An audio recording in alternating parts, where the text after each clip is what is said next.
Hello guys, how's it going? My name is Dal, and during the Dragonflight Alpha and Beta, I had a hard time deciding which class I initially was going to main.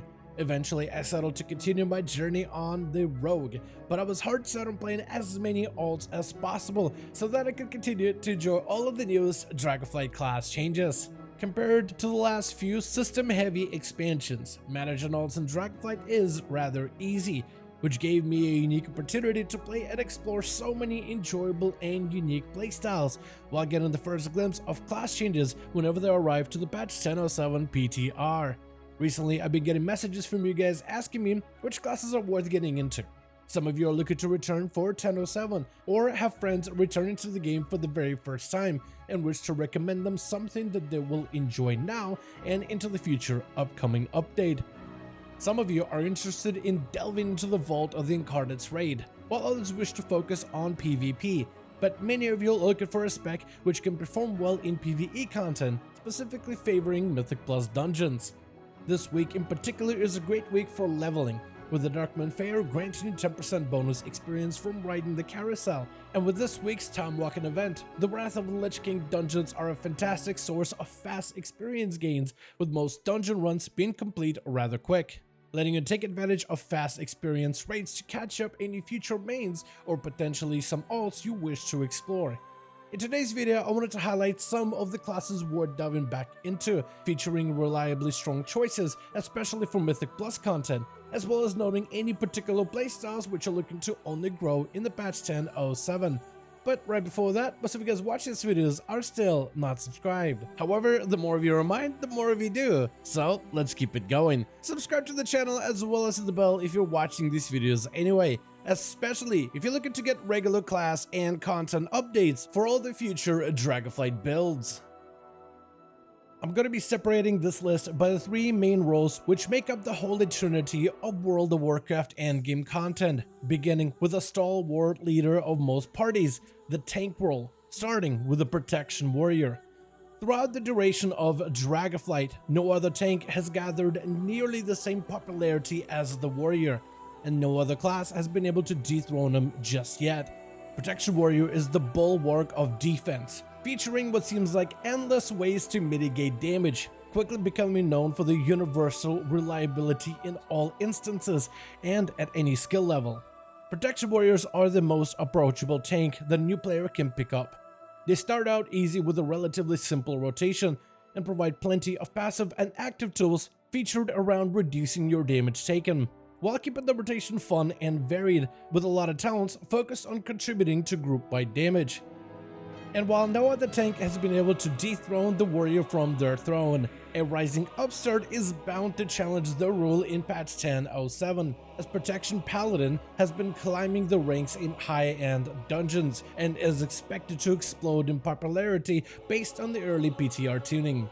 Protection is getting far more defensive value in patch 10.07, and unless we see nerfs going forward, it could become an absolute powerhouse in pure survivability.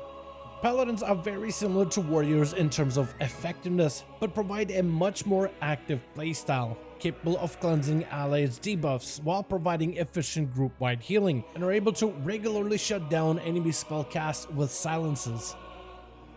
Next, we have the healer roles, which focus on supporting your party from the sidelines. The most dependable healing specs will go beyond the primary purpose to help contribute to the group's overall success. The Evoker continues to reign supreme as one of the strongest healing playstyles available, capable of providing excellent group-wide healing, tank protection, and even damage output when your party doesn't require aid. Evokers are also full of unique utility available to their class alone, making them almost irreplaceable. Starting with the racial tail swipe and a knockback group-wide disruptions, the oppressive roar to soothe raging enemies while leaving them more vulnerable to crowd control, the buff of Zephyr, which protects your allies from area of effect attacks, and a unique party buff which helps increase group-wide movement capabilities.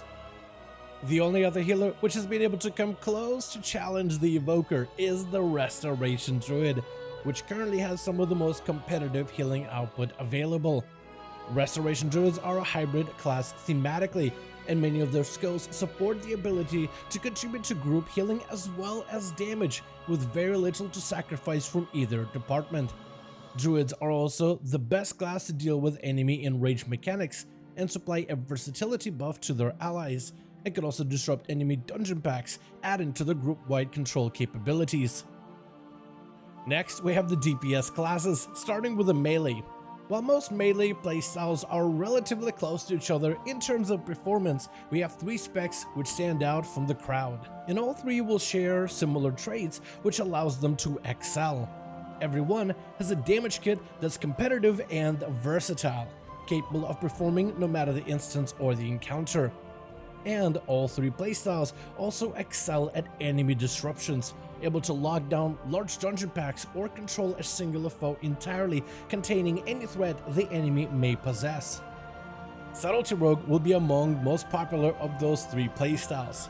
These masters of stealth, guile, and exploiting enemy weak points can tackle groups and bosses easily, specializing in attacking priority threats with precision.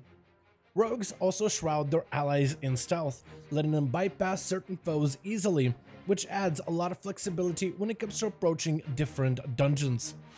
Demon Hunters dominate in groups, cleaving and slashing past endless numbers of foes, while keeping their enemies trembling with Sigil of Fear or Shell Shock from Chaos Novas. Demon Hunters also prioritize survivability, capable of healing during their carnage, but can also protect their allies with a soothing darkness. Enhancement Shamans weave elements to their whim, blasting past large numbers of targets, while sundering priority enemies with physical strikes. Shamans can also specialize themselves for any dungeon instance, providing a variety of buffs and totems to help support their party. Finally, we have the ranged DPS playstyles, and unlike melee, the caster classes are a little bit more specialized in dungeon content. Shadow Priest will be among these classes, commonly known for their versatility. Shadow Priest can perform in all types of situations thanks to the talent of Psychic Link, which lets them build their talents to support strong single target damage while being able to deliver group-wide cleave in the process. Shadow Priests can also heal their allies through support skills like Vampiric Embrace, turning a portion of their damage into a powerful group-wide healing. Priests also come with unique utility skills like Mass Dispel, which helps cleanse allies' magical debuffs, soothe the minds of foes to sneak by them more easily, and even shackle undead enemy targets. Next, we have Fire Mages, which like priests can cleave using single target abilities. Blasting their foes with fire magic builds up a roaring blaze called Ignite. This Ignite fire effect can then be spread to nearby targets, resulting in single target builds which can naturally cleave. Mages are also experts at controlling large groups of foes with slows, fiery disorients, and even knockbacks, while freezing their targets in place to stop their approach. Mages are also fairly durable for a classy caster, making them mostly self-sufficient in groups. Finally, we got Balanced Druids, which offer a balanced mix of single target boss damage as well as great group-wide output. Where Balance excels in is in fights featuring more than one target. The larger the group, the more impactful the Druid becomes. Like Priest, a Druid offers support skills like group-wide healing, but can also supply their healers with endless mana for a couple of seconds. Like rested Druids, Balance is a prime source of in-rage prevention, with even similar disruption tools, which only helps highlight the usefulness of the Druid class in dungeon content, no matter your chosen playstyle. And for now, that's going to be the full list of classes, which are looking like a reliable choice, especially if you're looking to perform well in Mythic Plus dungeons now and in the future patch of 10.07. I want to thank all of you so much for watching this video, and I hope you guys enjoyed. Let me know all your thoughts in the comments below.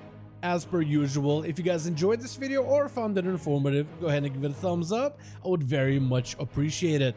And as always, in the description of every single live stream and video, we have a link to our Discord community channel. Probably the best place to reach out to me directly in case you want to let me know what you thought about this video, or discuss with the other members of the community what you think about the upcoming changes. Join our Discord to become part of the community. But otherwise, thank you guys so much for watching. I do hope you guys enjoyed. Let me know your thoughts, and as always, I'll see all of you guys in another video.